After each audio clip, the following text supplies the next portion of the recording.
Well, good evening. Lawyers across the country have made their voice heard with one main message, that the executive has to respect the judiciary. It is the 12th day of January 2024. It is 58 minutes past 8 p.m. East African time. We have a lot lined up for you, but first, let's have a look at the highlights. Tonight, lawyers march for their freedom, urging the president to respect the judiciary. But just as the president has said, to do the right thing under the law. If this country is not under the rule of law, then it can only mean we are under the jungle law. This as Chief Justice Martha Koome dares the president to present evidence of corruption. We'll only act on the basis of evidence and not on blanket statements or allegations that have not been substantiated. You are not above the law, Azimio leader Raila Odinga wants President Ruto, telling him to brace for a million-march protests over his attacks on the judiciary and threats to devolution. You are yourself a product of the ruling of that court, and you're saying that you're going to disregard and disrespect the ruling of that court. We will not allow you to do it. And tonight we tell you the story of Zakaria Mwangi, who has a personal joy of the back-to-school season. Kutoka January mpaka December kwangu ni hapa. Good evening once more. The first episode of Disruptive Friday this year will be on in about 30 minutes from now. My name is Eric Munene. Our sign language interpreter is Catherine Simaloy. We begin. The Law Society of Kenya now says it has presented 3 options to the president in the wake of his alleged attacks against the judiciary. In protests across the country, lawyers say the president can either respect the judiciary, follow the law, or go home. Emery Kisewa, with a day of drama which also saw the Chief Justice dare the president. Kanyaga, leadership, kanyaga! Kanyaga! Kanyaga, leadership, kanyaga! Kanyaga! These were the chants uttered by the Law Society of Kenya members earlier today while condemning the president's sustained attacks on the judiciary, which he has claimed is collaborating with cartels to undermine his legacy projects, such as the Affordable Housing Plan. The LSK President Eric Theuri and former Vice President Kalonzo Musyoka led the protests in the capital city that briefly stopped by the president's Harambee House office, with the lawyers calling on the president to respect and support the independence of the judiciary. We are disturbed by utterances that are made by the president, day in, day out. Chief Justice Martha Koome and your team, we want to say as Law Society that we stand in solidarity. Donned in purple ribbons, the lawyers participated in a peaceful demonstration as they demanded the head of state to follow the court orders as per the rule of the law. The LSK president warned that the society is ready to do whatever possible, warning of further litigation should court orders continue to be ignored by Parliament. Those actions by Parliament, we want to warn, if they are undertaken, would be an illegal venture. And we are going to initiate proceedings to surcharge anyone in Parliament who will authorize the public participation forums to proceed when there is a court order stopping that process, because that is illegal. They are not using their money, they are using taxpayers' money. While that was going on, today comes to the end of a distinguished era of service to the judiciary. The Chief Justice joined the learned friends in spirit, condemning the attacks on the judiciary. I also take this opportunity to urge Kenyans to remain vigilant, to safeguard the hard-won gains of our Constitution. According to Koome, the JSC is ready and willing to investigate properly filed complaints of misconduct against any member of the judiciary. The Judicial Service Commission, which is the body mandated by the Constitution to deal with the matters of complaints, will only act on the basis of evidence and not on blanket statements or allegations that have not been substantiated. As late as Thursday, the president waged on with attacks on the judiciary, which he says is the biggest stumbling block to achieving his agenda. We respect the independence of the judiciary, but that independence does not extend to sabotage the public interest. It doesn't extend to sabotaging and denying Kenyans their constitutional right under Article 43 that guarantees them social and economic rights. As if taking cue from the president, a section of UDA MPs speaking in Kiambaa have sustained the attacks against the judiciary while reiterating that the fight against corruption in all arms of government will continue and nothing will stop the crackdown of rogue judicial officers who are sabotaging key Kenya Kwanza projects. Ni mpango ambao serikali iko nao, hatuwezi kuruhusu mtu mmoja azuie serikali kuendelea na kufanyia wananchi wa kazi. Hata wakisema maandamano Monday, waseme maandamano Tuesday, sijui Supreme Court, tunawaambia waandamane, lakini lazima tufanye kazi ambayo wananchi walituchagua tuwafanyie. Ningetaka kuambia hao mawakili, tukimaliza na mahakama kupigana na ufisadi, tunakuja kwa mawakili. The Law Society of Kenya has come out strongly to condemn the president in what it has termed as an attack against the constitution. What is yet to be seen is whether the president will come out to address the protests. Kisewa Emory reporting for TV47, Nairobi. Well, thank you, Kisewa Emory, for that. Now, still on the same, Azimio coalition leader Raila Odinga has threatened to stage a 1 million march in Nairobi to protect the independence of the judiciary and devolution.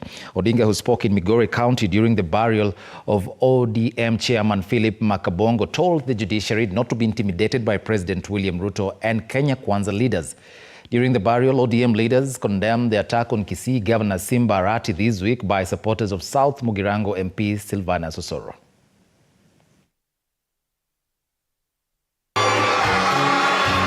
Azimio coalition leader Raila Odinga used the burial of Migori ODM chairman Philip Makabongo to warn President William Ruto to brace for what he said will be a 1 million march in Nairobi as a show of solidarity with the judiciary and devolution, saying the 2010 constitution is under threat from Kenya Kwanza.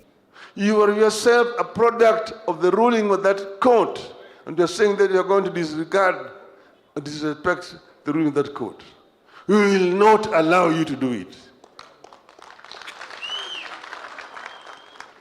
Everybody must be subject to the courts.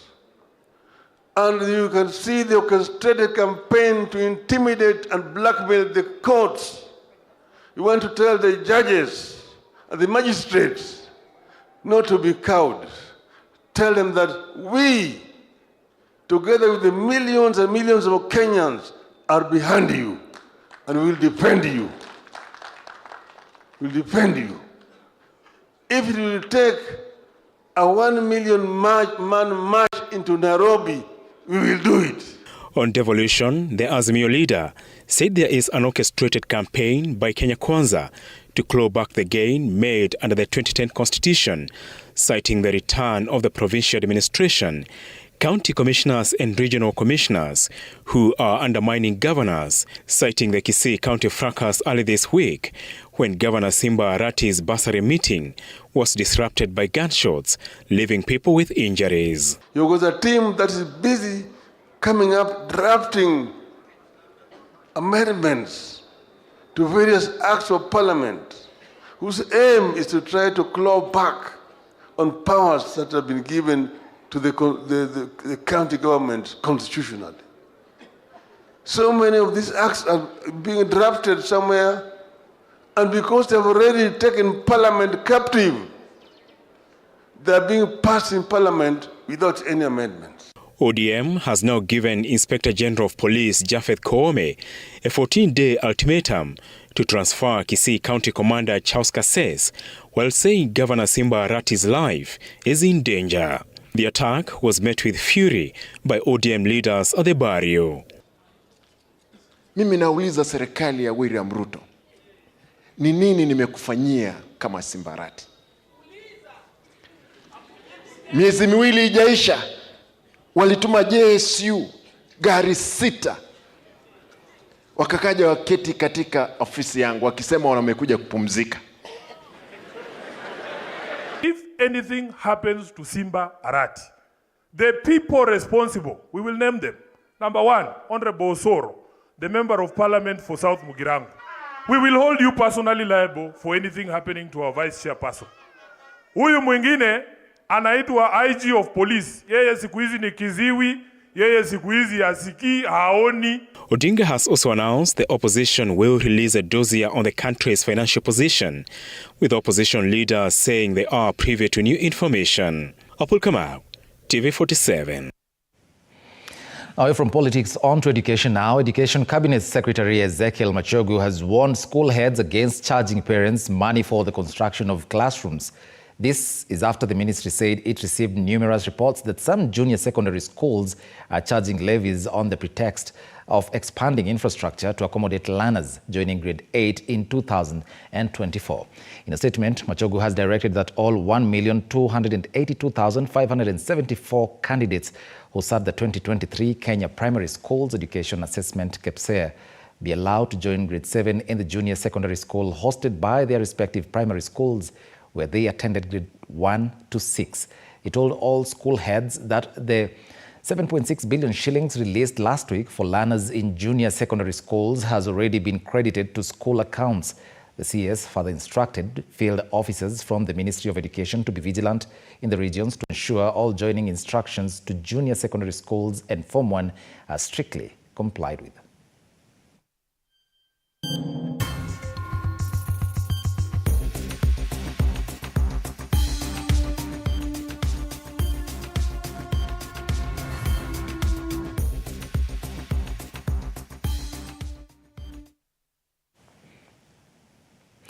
Back to the corridors of justice, a significant transition took place today at the Milimani Law Courts in Nairobi as Chief Registrar of the Judiciary, Anne Amadi, officially handed over her docket to her deputy, that is Paul Ndemo, following a decade of numerous transformative initiatives that she spearheaded in the judiciary. Have a look.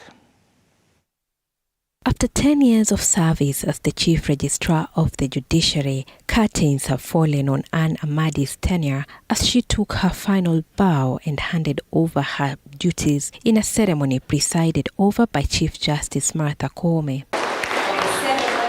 During the handover, a few ceremonial items were conferred upon the acting Chief Registrar, symbolizing the responsibilities and significance of the office. Having served with her in the last 5 years, I have a fairly good idea about how that office operates in terms of its pressures. And the Honorable Chief Justice just whispered here and said, welcome to the boiler room. Reflecting on her time in office, Amadi expressed gratitude for the opportunity to lead such a remarkable institution and commended the unwavering dedication and tireless efforts demonstrated by judges, magistrates, court personnel, registrars, and directors. Together, we can look back and say that we have transformed the institution in the last decade. I'm especially proud that we have modernized court processes, embrace technology, and strive to make justice accessible to all. Amadi has held the position of Chief Registrar since January 2014. Notably, she is the only registrar who administered the oath of office to two heads of state, former President Uhuru Kenyatta in 2013 and President William Ruto in 2022. Remember, in every courtroom, in every judgment, you wield the power to shape the destiny of not just the litigants before you, but also that of our nation. Amadi leaves office after working under Chief Justices Dr. Willie Mutunga, David Maraga, and now Martha Koome. And all these efforts have significantly improved our financial management, as witnessed by the reduced number and severity of audit queries about the judiciary. Honorable Anne Amadi has been an advocate of the High Court of Kenya since 1989. She practiced law privately in Mombasa from 1997 to 2003 after serving as a magistrate in the Kenyan Judiciary for 6 years from 1991 and 1997. During her 10-year tenure as the Chief Registrar at the Judiciary, Amadi is said to have increased number of courts, personnel and automation. For instance, she has established 128 courts and sub-registries. However, Amadi's 10-year tenure has not been a walk in the park. In May last year, she was sued alongside her son Brian Ochieng and others by a Dubai-based company for illegally obtaining over 89 million Kenya shillings for gold that they never supplied. She, however, breathed a sigh of relief in June 2023 after Justice Alfred Mabea ruled that there was no evidence to show her involvement in the activities of the law firm registered under her name. We've weathered the storms of misconduct and perception of misconduct, upholding the highest standards of integrity and accountability. Amadi also expressed confidence in Deputy Chief Registrar Honorable Paul Ndemo, who will be holding the position of Acting Chief Registrar until a successful candidate is appointed by the Judicial Service Commission as the substantive office holder. Elizabeth Atieno, TV47. Now, the Media Council of Kenya, MCK, has come out strongly to condemn the assault on journalists covering an arcade raid at Kettle House Bar and Grill in Nairobi. The incident occurred on Friday night during a crackdown by the National Authority for the Campaign Against Alcohol and Drug Abuse, NACADA, on the prohibited shisha substance.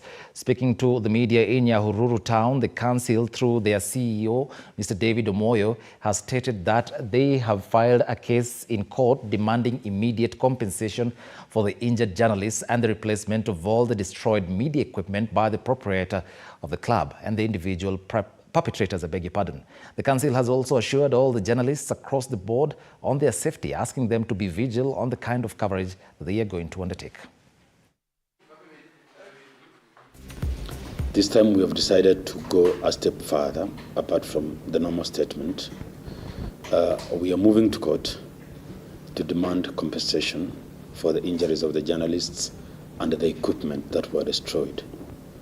The whole idea is that if you own a premise or a space, and within your space, journalists or the media gets attacked, you will be held responsible for compensating people for injuries and trauma caused and all equipment. Because we are getting into spaces where people are taking it for granted, attacking journalists, stopping them from accessing places, destroying the equipment, cameras and cards and all that. So this is just an announcement that in this case, we will move to court. We have actually instructed the lawyers, they're moving to court today to demand compensation for the trauma and injuries on the journalists and compensation for all the equipment destroyed. So while the court and the government has its criminal case ongoing, as the council, we think that compensation for equipment and injuries is one way to stop threats and injuries against journalists and hold people accountable for threatening the work of the media and interfering with the press freedom. Think about which event you are attending, so that whichever people you are to, you have the best and the worst case scenario. Unaenda mahali ni saa 7 usiku na kutakuwa kukimbishana kidogo, wanaita purukushani kidogo, isn't it? You must then be aware of that. So the challenge is for the journalists to know, unaenda press conference ama unaenda raid.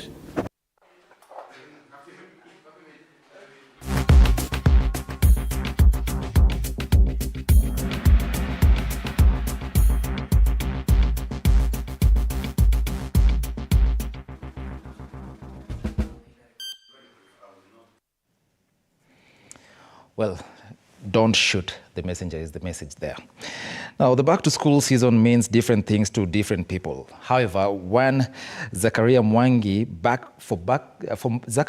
beg your pardon, back to school means back to family. Linda Lela caught up with Zachary, who lost his entire family on the 1st of January 2008, when more than 35 people were burnt to death while seeking refuge in the KAG church in Kiambaa at the pinnacle of the 2007-2008 post-election violence. More than a decade later, and as The Kiambaa story is slowly being forgotten. Zakaria, too, struggles to forget his ugly past. Zakaria, who lost his entire family during the skirmishes, has found a new home and family in staff and students of Gasharage Primary School in Kiambaa constituency. Have a look.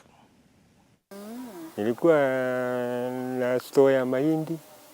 Nilikuwa nanunua mahindi, nanunua kwa mashamba, nikaweka store yangu nini? Mahindi. Mahindi yote ilichomewa kanisani. Schools are back in session after the long December holidays. Unlike the other staff members of Gasharage Primary School, Zakaria's charmingness to the students fascinates me. He toys and plays with these children as though they are his own.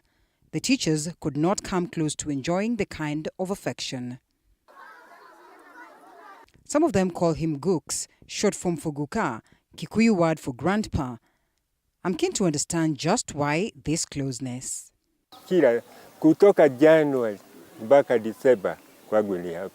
Zakaria lost his wife, 4 children and 3 grandchildren during the post-election skirmishes in Kenya. Hakuna kitu ungeenda kuzika nini? Jifu ya nani? Utajua ni nani utazika. And as the bush covers the graves of the victims at the deserted ground in Kiambaa, Zakaria has got nothing to go back home to. He didn't get a chance to bury his own. Hii ni achilia hivyo. Nikaja hapo, nikaulizwa kama nitaweza kazi. Nikaambia mwalimu mmoja alinitoa Kabuku huko. Akanileta Kasaraga, akaniuliza utaweza kazi yangu. Akanipea kazi yake kwake kwanza usiku. Akaona ninaweza. Nikaja akanileta kwa shule. Nikaja Kasaraga. Akanipea kazi ya usiku. It is approximately 10 years since he joined Gasharage Primary School as a night guard and now overall caretaker. Zakaria has found a family and home here. Nilikaa bila kwa hema, nikasema nikajitafutie, sababu kukaa kwa hema kulikuwa na shida sana. Hema imeraruka, unalala wapi? Joseph, the 4th principal to join the school for the years that Zakaria has been there, acknowledges his vitality in the institution. He has a good history of the school. Many of the things I just get from him. He's very instrumental and I trust him so much. Esther, as though to tease Zakaria, reminisces on the years they have worked together. Tulikuja naye hapa alitoa lemuru. Tukakaa, tunakaa. Sidio? Miaka 7. Sasa akaona tena Muranga. Ndio huyu Muranga. Yes, thanks to the little home and money he makes, Zakaria has finally let his heart to love again. It is a month into his newly found union. Leah is the lucky woman. Tukaenda kupeleka watu na wapi? Na huko Muranga. Nikamkuta kwenye polisi hiyo. Tukaomboleza. Mimi ni muimbaji nikaimba. Kodoko ulia mwode. Makedana muno ngoro imwe. As if it was fate, Leah, who is out for errands, has found a husband and father to her 4 children. Yes, 4. Yes, and pride inayo mingi sana. Niliona ni mimi kama Ayubu. While he hopes that his union holds and that he and his fellow IDPs are compensated by the government after 15 years delay, his haven remains to be Gasharage Primary School and his family, these little angels. Wakati huu wakiwa kwa shule niko na raha na hata nitafikiria mambo kidogo.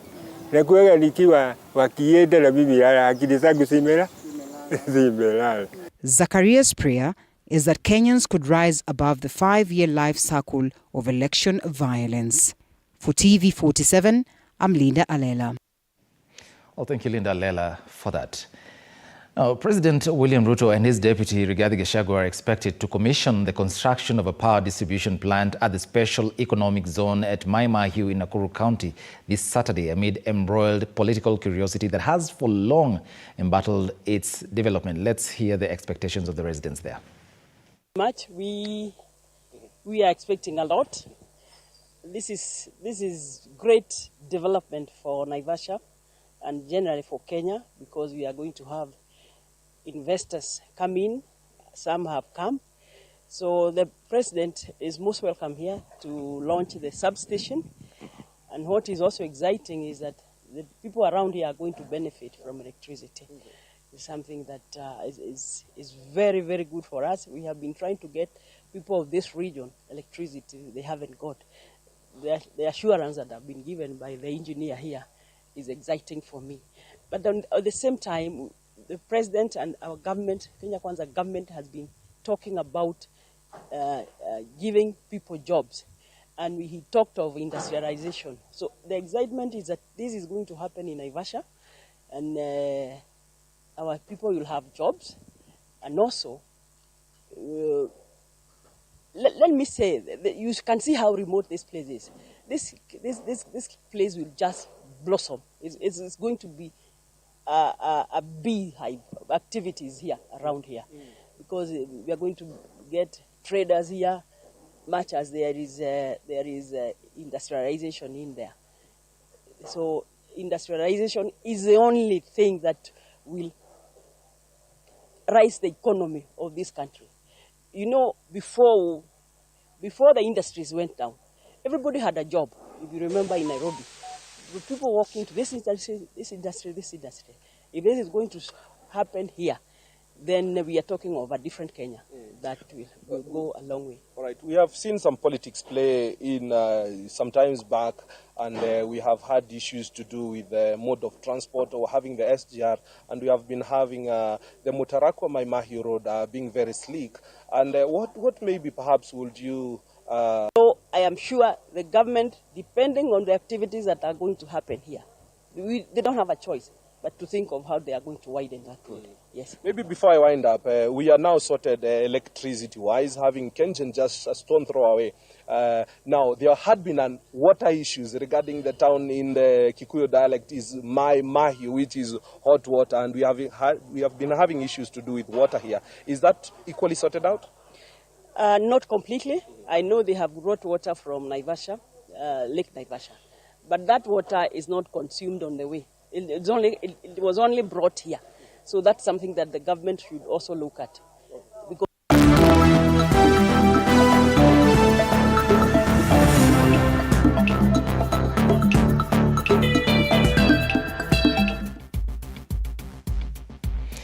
now, this is TV47 Sports News. Remember, you now have a chance to win amazing prizes like an all-expense-paid trip to Mombasa Beach Hotel, Mbuzi, airtime, cooking oil, bus fare, and other prizes with Radio 47 and ClickBet.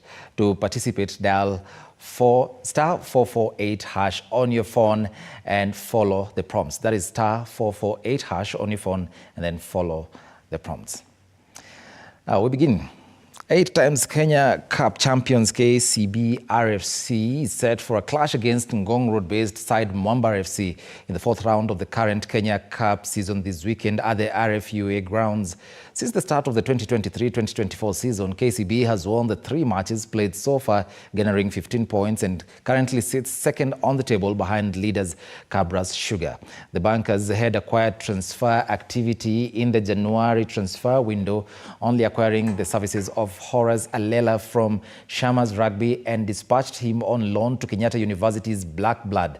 KCB will, however, miss the services of Vincent Onyala, Samuel Asati and Festus Shiasi, who has been called upon to represent Shujaa in the Challenger Series expected to kick off tomorrow in Dubai.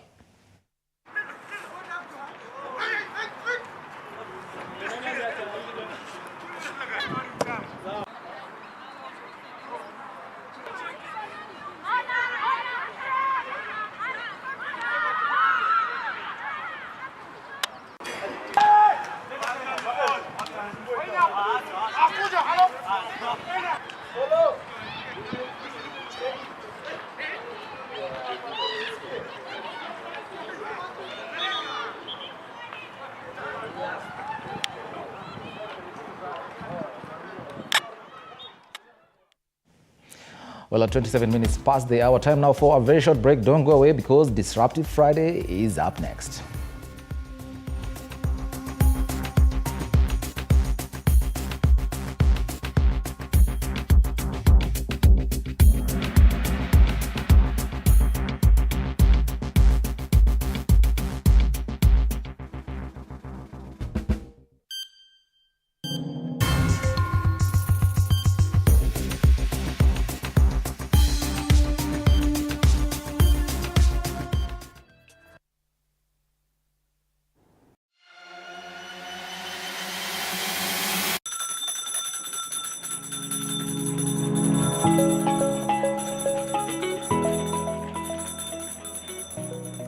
Wanasema wasemao kuwa elimu ni bahari haiishi kwa kuchotwa. Wakati mwingi natangamana na wanafunzi madarasani, sio kama mwalimu bali kama nahodha kwenye kipindi cha tasnia ya elimu. Na iwapo utanikosa madarasani, basi utanipata nyanjani nikisaka habari zenye usawa, ufasaha na ukweli. Na iwapo utanikosa nyanjani, bila shaka utanipata studioni, hapa nikisoma habari na kuendesha mijadala mikomavu. Mimi ni Andrin Kilemi, mpenzi wa lugha ya Kiswahili na elimu kwa jumla.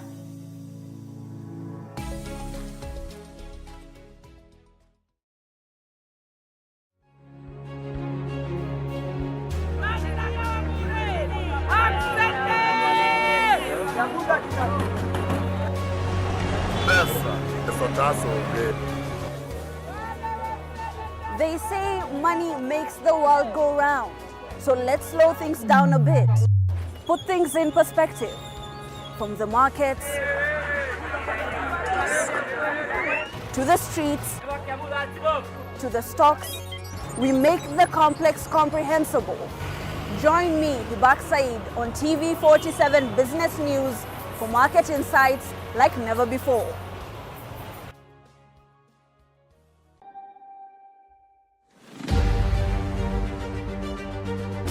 What's making the headlines? What does it mean to you? How does it affect you? We answer all these questions every Sunday for half an hour on To The Point Show. Hey, I'm Grace Kuriakanja, and a lot has happened this week. Let's dive into it.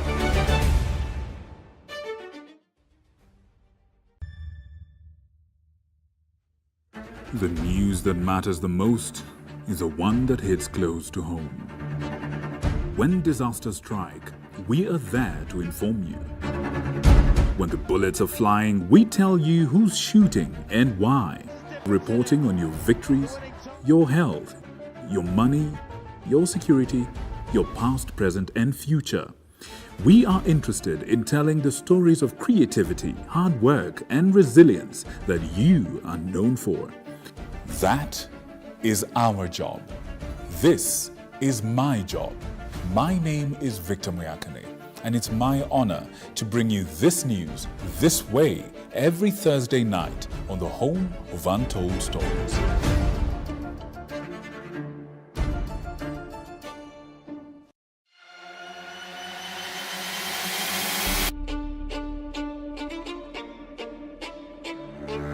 Katika majengo haya, hapa ndipo sheria zinapotungwa na zinapopakuliwa. Nitakuletea viongozi mbalimbali, mirengo mbalimbali, wote kwa pamoja wakipika na kupakua. Tutawapa nafasi kuweza kuangazia changamoto na mafanikio ya ugatuzi katika ukumbi wa siasa kila siku ya Jumanne kuanzia saa 1 kamili na kuendelea.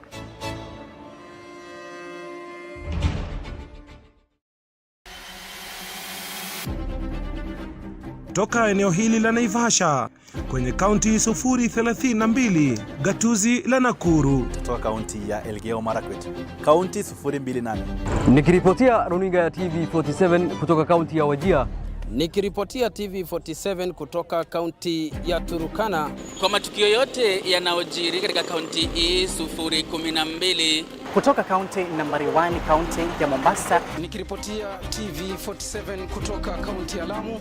Nikiripotia TV47 kutoka Kisii County.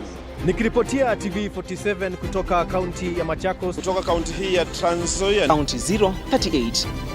Kutoka gatuzi nambari 029, kaunti ya Nandi, chemichemi ya mabingwa. Nikiripotia TV47 kutoka kaunti ya Kakamega.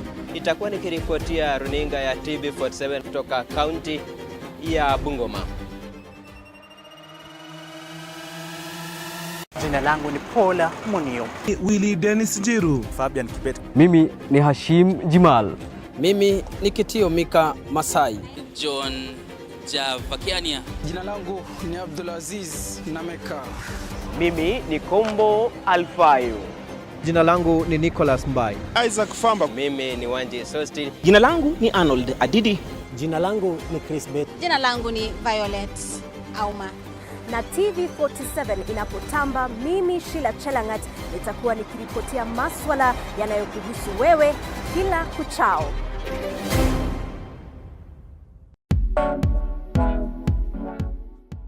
Every Thursday 7:30 p.m. unapata nafasi kufahamu viongozi mbalimbali kutoka humu nchini, kuanzia wabunge. Through Changa, we could get money to pay our rent, to pay our bills. When I was growing up, water was a problem where I was born and bred. We wake up at 3 to go and look for water. Magavana must be ready to be a tough woman and not a woman to be walked over. Kwa hivyo you respect people. Dari ya mfahamu kiongozi story na historia na mi Elizabeth Muchuku.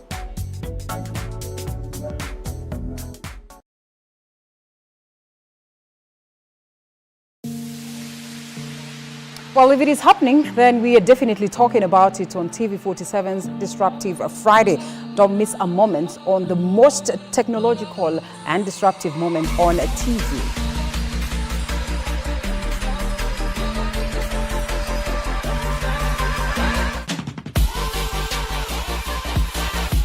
From groundbreaking AI breakthroughs to the latest ingenious innovations, we have it all covered for you.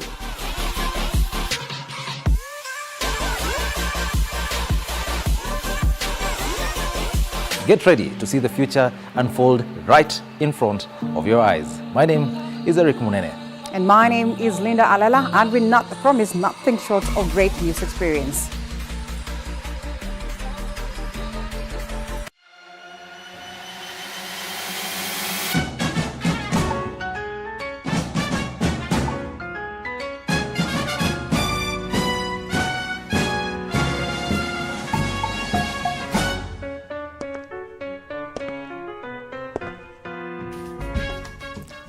The thing about coffee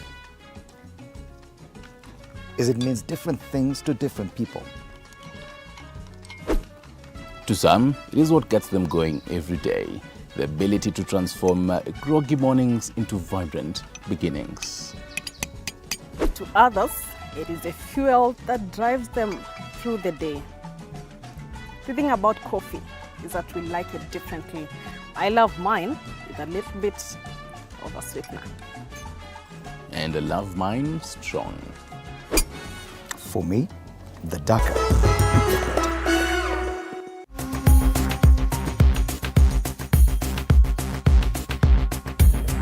So, on Tuesday?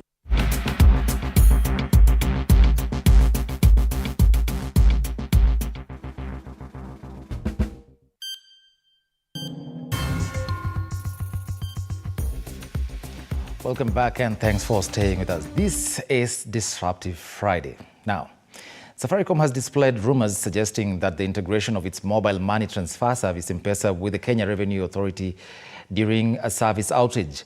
Safaricom's Chief Finance Services Officer Esther Waiti to clarify today that data sharing between the telecommunications giant and KRA was not permissible due to the constraints imposed by the Data Protection Act. The statement by Safaricom aligns with KRA's own confirmation of the lack of integration between the two entities. Have a look. So on Tuesday, we had a slight challenge in terms of delivering service, only for about 1.5 hours. And we recognize that this was terribly inconvenient for a lot of our customers. However, the issue has been resolved, services continue to run, and we can assure Kenyans and our customers specifically that everything is fine and we do not anticipate any issues going forward. All right. In terms of the cost, maybe the number of transactions that couldn't happen, that should have happened within that 1 hour? Look, you have to trust us that we are, it's not information I can readily disclose to you. But what we can say is that compared to the normal number of users that we have on a daily basis, it was a very small percentage that were impacted. So let me be clear that there was no integration. KRA themselves, if you follow them, they also publicly spoke that there was no integration happening between M-Pesa and KRA. KRA is a separate business entity, and Safaricom and M-Pesa specifically are a different business entity. And when you separate business entity, sharing of data is not permissible. Now, Safaricom, M-Pesa Africa and Sumitomo Corporation, a prominent Fortune 500 global trading and business investment company, have issued a call for tech startups to join the Spark Accelerator program. The program, spanning 3 months, is designed to expedite the growth and scalability of early-stage startups through a comprehensive offering of training, mentorship, funding, and go-to-market support. Focusing on fintech and content startups in its initial phase, the Spark Accelerator aims to position participating ventures for long-term success. Now, startups accepted into the program will gain access to technical assistance, enabling them to develop mini apps integrated into the Safaricom's M-Pesa Super App.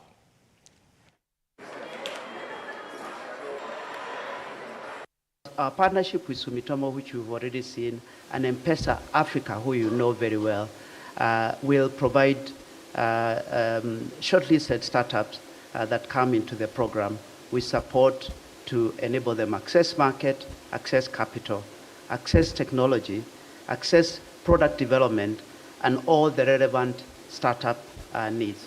By utilizing the partnership with Safaricom, Vodacom, and M-Pesa Africa, which we have strengthened through our Ethiopian operations and M-Copa's business platform, we aim to expand our telecoms related to infrastructure business in Africa, while utilizing our own data and customer base. The days of building the ecosystem is now. And this is why the startup and this part of what we're trying to launch today, what you're launching today, is so exciting, because that's where the growth is. It's about solving, again, problems and purposeful. And purpose is what is it's core to what Peter and Safaricom, always talk about. That purposeful innovation, the ability to provide solutions, and the ability to solve problems. Now, Kenyan startup Badili, specializing in reverse commerce for refurbished phones, has successfully secured an undisclosed amount of seed funding from E3 Capital. The financial support aims to facilitate the expansion of Badili into additional markets across East Africa. Established in 2021 and currently operational in Kenya, Tanzania, and Uganda, Badili functions as a platform that aggregates, repairs, and reintroduces used or damaged mobile phones to the market. It leverages major e-commerce platforms, local trade partners, and mobile network operators for distribution. By employing local refurbishment techniques, the platform offers consumers access to top-tier smartphone brands at a fraction of the price of new models.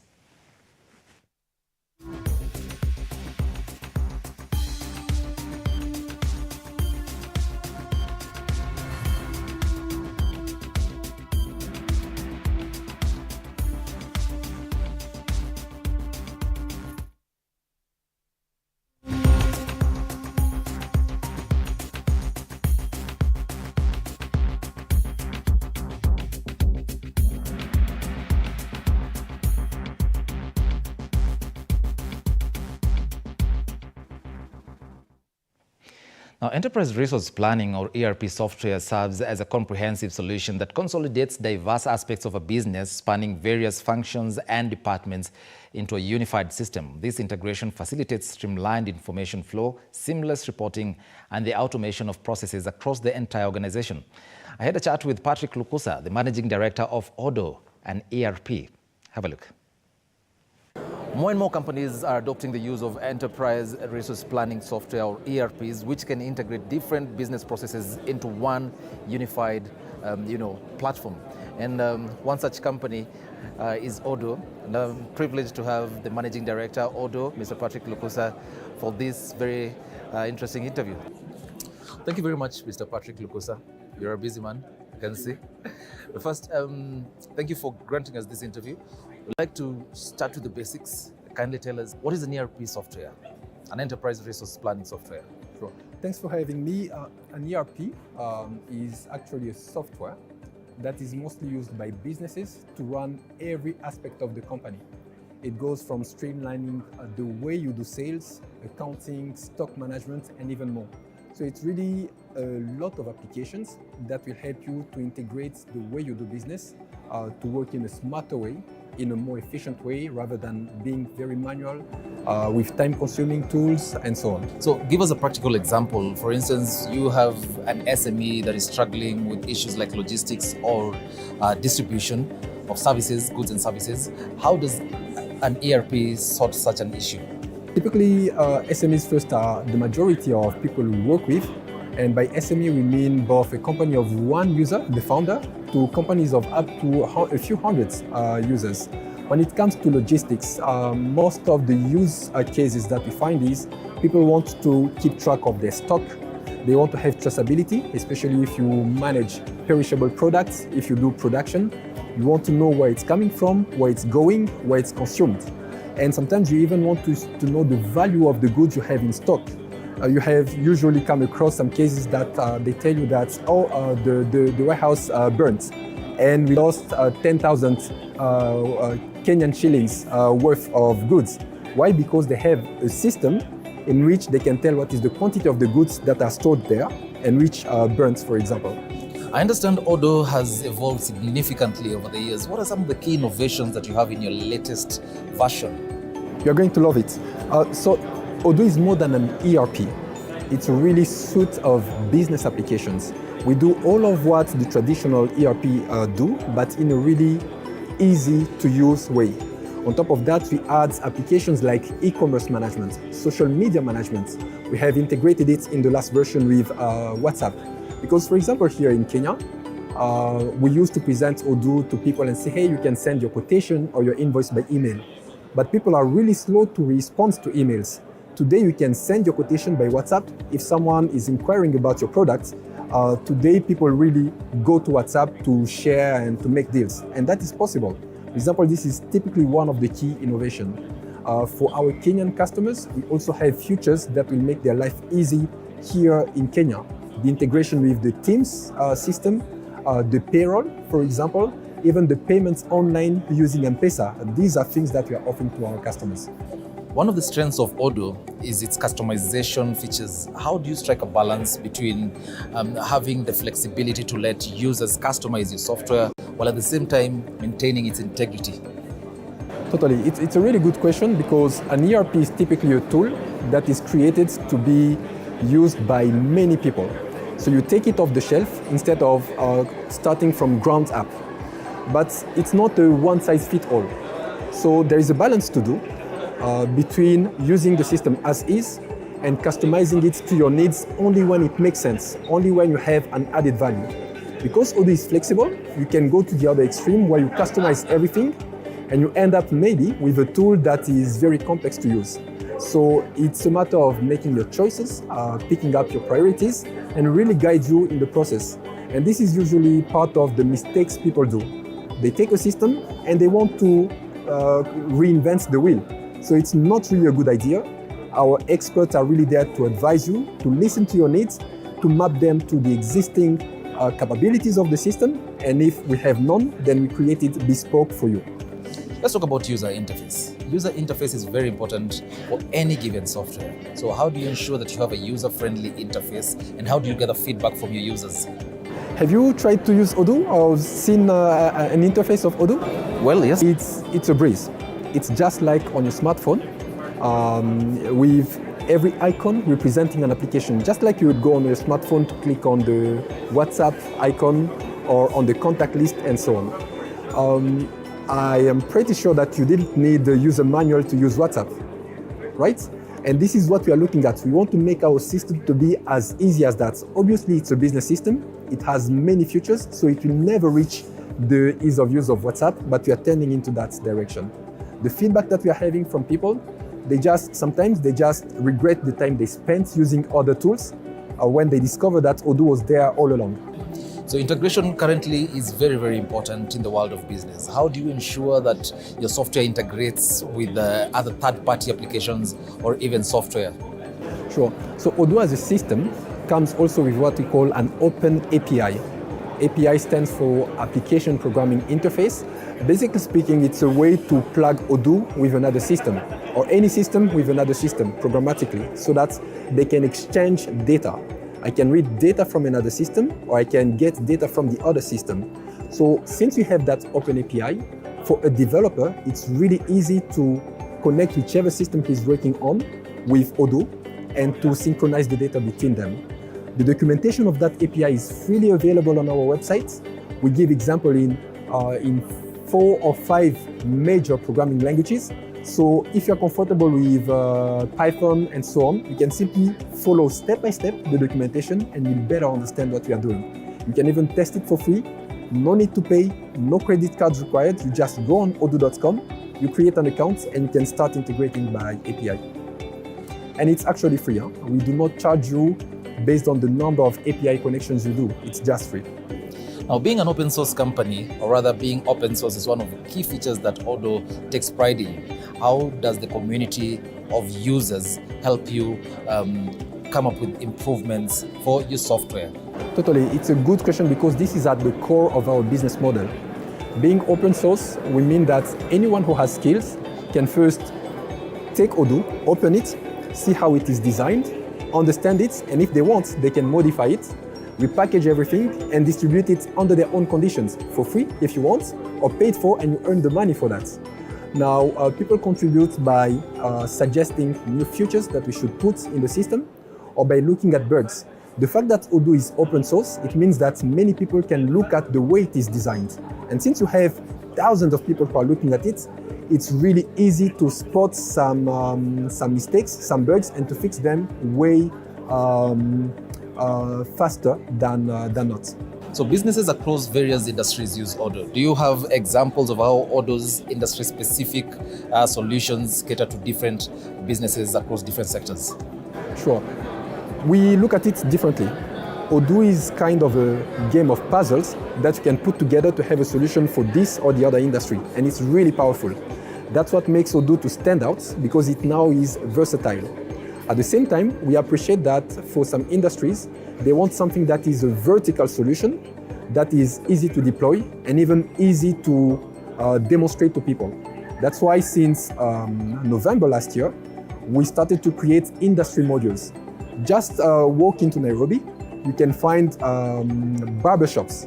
So you can have an Odoo account for barbershops. You just select and you say, I'm a barbershop, and Odoo installs all of the features you want. How to invoice someone, how to book an appointment, and so on. You can have that for spa and massage shops that you see around here. You can have that for lawyers, for example. A lawyer needs to write contracts, to timesheets what they are working on, to invoice customers based on the time spent, and so on. So you just select and say, I'm a lawyer, or a company that is acting in law, and Odoo will install everything for you out of the box. Now let's talk about scalability, which is very important for any given business. How does Odoo support scalability, and what advice do you have for small companies that want to scale? Yeah, in many ways, and this is what we do best, because Odoo started offering first to SMEs. But every SME has the desire to start small and to grow. So the scalability first comes by design. You can really install only the first applications you want. For example, I only want to manage my sales and my stock.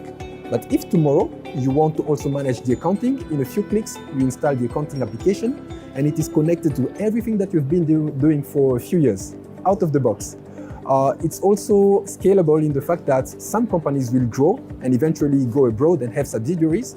So within the same account, you can use what we call the multi-company setup. So you have a company in Uganda and a company here, but you manage it with one login and different access rights, different accounting package, and so on. So it's really scalable. We also have scalability in the performance of your tool. If you're having 10 users connecting to the system every day, it's different from having 100 employees who do the same. They will need more computation power, right? And Odoo is calibrated to follow with that. And finally, can you share with us a very compelling success story of a business that used your software and it had an impact on the business, and the business had an impact on its customers in the real world scenario? We have plenty of them.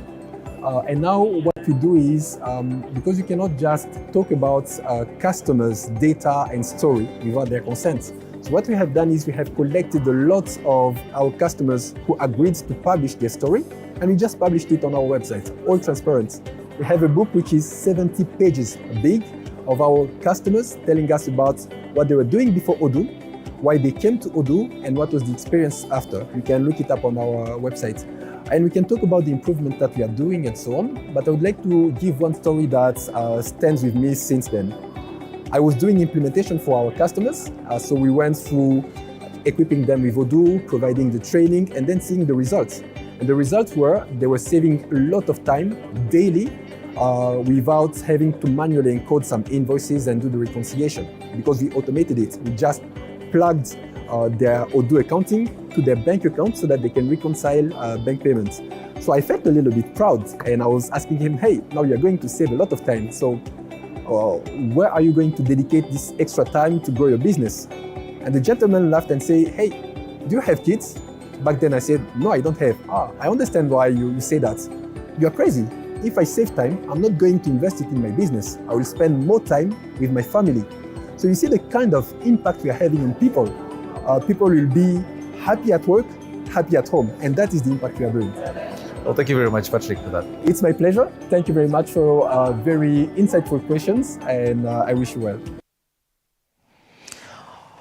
Well, that is Patrick Lukusa, the Managing Director at Odoo and ERP software. Well, at 54 minutes